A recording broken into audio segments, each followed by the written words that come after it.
بسم اللہ الرحمن الرحیم۔ یوم وفات رسول۔ یوم وفات رسول تبلیغ اور تحفظ اسلام کا عہد کرنے کا دن ہے۔ اللہ تعالیٰ قرآن مجید میں ارشاد فرماتا ہے، اے نبی، ہم نے آپ کو گواہی دینے والا، بشارت دینے والا، عذاب الہی سے ڈرانے والا، اللہ کی طرف اس کی اجازت سے بلانے والا اور روشن چراغ بنا کر بھیجا ہے۔ سورہ احزاب آیت 45-46۔ تبلیغ رسالت کی عظیم ذمہ داری نبھانے، راہ خدا میں جہاد کرنے اور اس راہ میں بے پناہ اذیتیں برداشت کرنے کے بعد، اور اس کے بعد کہ اللہ نے آپ کے دین کو مکمل فرما دیا اور آپ کے دین سے راضی ہو گیا، آپ اس دنیا سے 28 سفر کو جوار رحمت میں منتقل ہو کر چلے گئے۔ وفات رسول اور رسالت کی ابدیت۔ جنگ احد میں جیسے ہی پیغمبر اکرم زخمی ہوئے تو ایک کافر نے چیخنا شروع کر دیا، لقد مات محمد، یعنی محمد مارے گئے۔ یہ سن کر مسلمانوں میں بھگدڑ مچ گئی اور ان کے قدم اکھڑ گئے۔ بعض کمزور ایمان مسلمانوں نے بھی یہ کہنا شروع کر دیا، جب رسول ہی نہ رہے تو ہم جنگ کر کے کیا کریں؟ اس کے بعد یہ آیت اتری، محمد اس کے سوا کچھ نہیں کہ بس ایک رسول ہیں، ان سے پہلے اور بھی رسول گزر چکے ہیں، جیسے حضرت عیسیٰ، جن کے بعد ایک عرصے تک کوئی رسول نہیں آیا، یہاں تک کہ خدا نے خاتم الانبیاء کو مبعوث فرمایا۔ پھر کیا اگر وہ مر جائیں یا قتل کر دیے جائیں تو تم لوگ الٹے پاؤں پھر جاؤ گے؟ رسول اللہ کا کام لوگوں کو اللہ کے دین کی طرف بلانا تھا تاکہ وہ اسے قبول کرنے کے بعد اس پر باقی رہیں، لہٰذا رسول اللہ کو ایک نہ ایک دن اس دنیا سے جانا تھا، لیکن ان کی لائی ہوئی رسالت اور شریعت کو ہمیشہ باقی رہنا تھا۔ ارشاد الہی ہے، اے نبی، آپ سے پہلے بھی ہم نے کسی انسان کو حیات جاوید نہیں دی۔ سورہ انبیاء آیت 34۔ اور یہ کہ اے نبی، آپ کو بھی موت آنے والی ہے اور ان لوگوں کو بھی موت آ کر رہے گی۔ سورہ زمر آیت 30۔ یعنی اگر ہمارے رسول وفات پا جائیں اور تم لوگوں کے درمیان نہ رہیں تو کیا تم اسلام سے پھر جاؤ گے اور اپنا دین چھوڑ دو گے؟ یاد رکھو کہ جو بھی اسلام سے الٹا پھرے گا وہ اللہ کا کچھ نقصان نہ کرے گا، اس لیے کہ اطاعت کرنے والوں کی اطاعت اللہ کو کوئی فائدہ نہیں پہنچاتی اور نافرمانی کرنے والوں کی نافرمانی اسے کوئی نقصان نہیں پہنچاتی۔ البتہ جو اللہ کے شکر گزار بندے بن کر رہیں گے انہیں وہ اس کی جزا دے گا۔ سورہ آل عمران آیت 144۔ اللہ نے اپنے رسول بھیجے تاکہ وہ لوگوں کے امور کی اصلاح کریں اور لوگ اپنی زندگیوں میں اسلام کو نافذ کریں۔ یہ آیت بتاتی ہے کہ ایسے بھی لوگ ہیں جو اپنے اسلام لانے کا اللہ پر احسان دھرتے ہیں، بجائے اس کے کہ وہ اللہ کا احسان مانے کہ اس نے ان کو ایمان کی طرف ہدایت دی ہے، جس سے ان کی انسانیت کو تقویت اور زندگی کو استقامت ملتی ہے، اور اسی ہدایت میں ان کی زندگی کے تمام امور کی مصلحت مضمر ہے۔ خداوند عالم نے اپنے شکر گزار اور مومن بندوں کے لیے بہترین جزا کا وعدہ کیا ہے۔ شکر محض ایک لفظ نہیں بلکہ تمام امور میں اپنایا جانے والا وہ موقف ہے جس سے خدا راضی ہوتا ہے۔ امت پر گواہی اور محبت الہی کا التزام۔ رسول اللہ اپنی زندگی میں تبلیغ دین کی ذمہ داری کے ساتھ ساتھ لوگوں کے اعمال کے گواہ اور خدا و رسول سے محبت کرنے والوں کے لیے اور دین کے راستے پر ثابت قدم رہنے والوں کے لیے خوشخبری سنانے والے بھی تھے۔ قرآن مجید فرماتا ہے، بے شک جن لوگوں نے کہا کہ اللہ ہی ہمارا رب ہے اور پھر وہ اس پر ثابت قدم رہے، ان پر فرشتے نازل ہوتے ہیں اور ان سے کہتے ہیں کہ ڈرو نہیں اور غم نہ کرو اور خوش ہو جاؤ اس جنت کی بشارت سے جس کا تم سے وعدہ کیا گیا ہے۔ سورہ حامیم سجدہ آیت 30۔ آپ گناہ گاروں اور سیدھے راستے سے پھر جانے والوں کے لیے نذیر یعنی عذاب خدا سے ڈرانے والے بھی تھے۔ یوں رسول اللہ کے اذن سے لوگوں کو دین اسلام کی طرف بلانے والے داعی بھی تھے اور سراج منیر یعنی روشن چراغ بھی تھے، جو لوگوں کی عقلوں کو روشن کر کے حق کی طرف ان کی رہنمائی کرتے تھے اور ان کے دلوں میں اللہ کی محبت جاگزیں کرتے تھے اور ان کی زندگیوں کو حق و انصاف اور استقامت سے روشن کرتے تھے۔ اللہ نے آپ کو رسول بنا کر بھیجا تھا جیسے اس نے آپ سے پہلے بھی رسول بھیجے تھے، تاکہ آپ لوگوں کو ظلمت سے نکال کر نور کی جانب لے جائیں، کیونکہ آپ مکمل نور تھے۔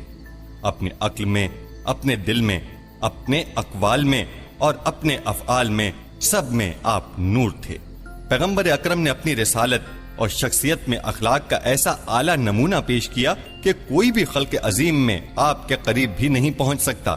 قرآن مجید فرماتا ہے، بے شک آپ اخلاق کے بلند ترین درجے پر فائز ہیں۔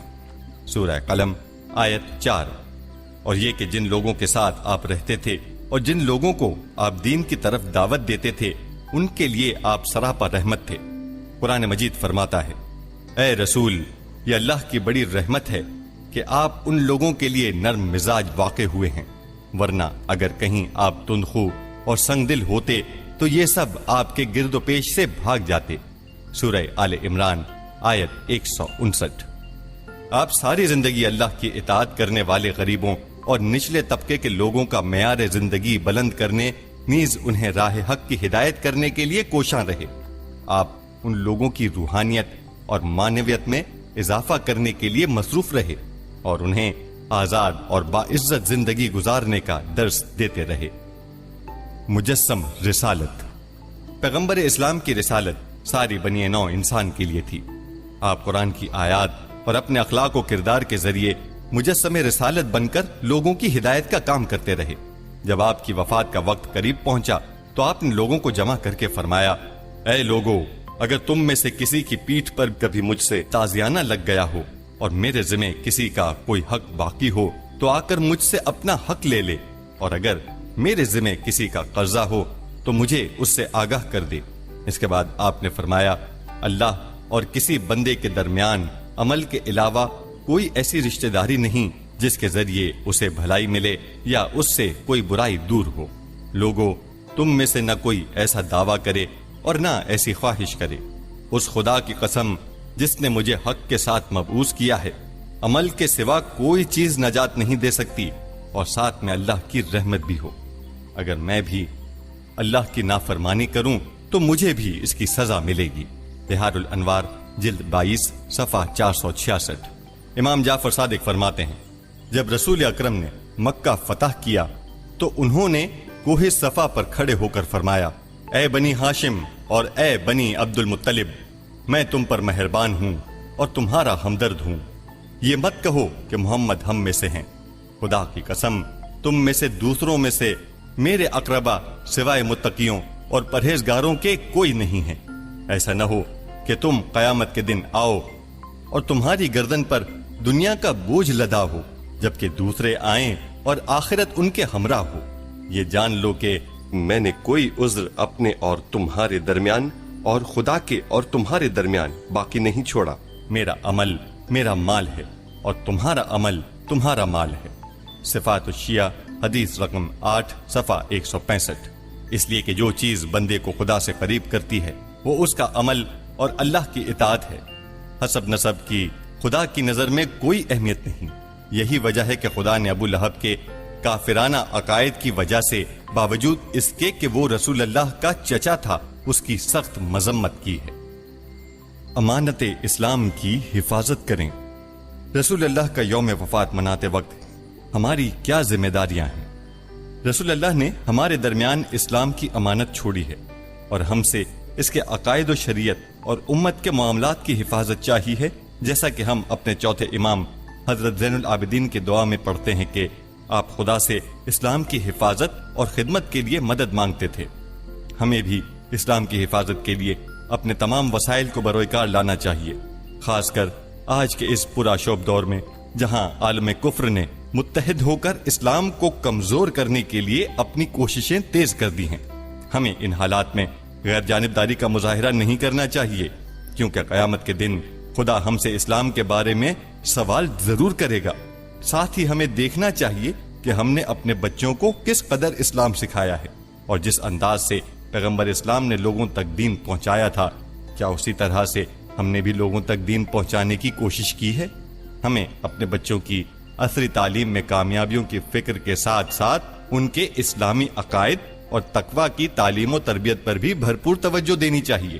پیغمبر خدا کی وفات کے ذکر کے موقع پر میں آپ سے گزارش کرتا ہوں کہ ہمیں امانت اسلام کی حفاظت کرنی چاہیے اور اسلام کو توڑ مروڑ کر پیش نہیں کرنا چاہیے۔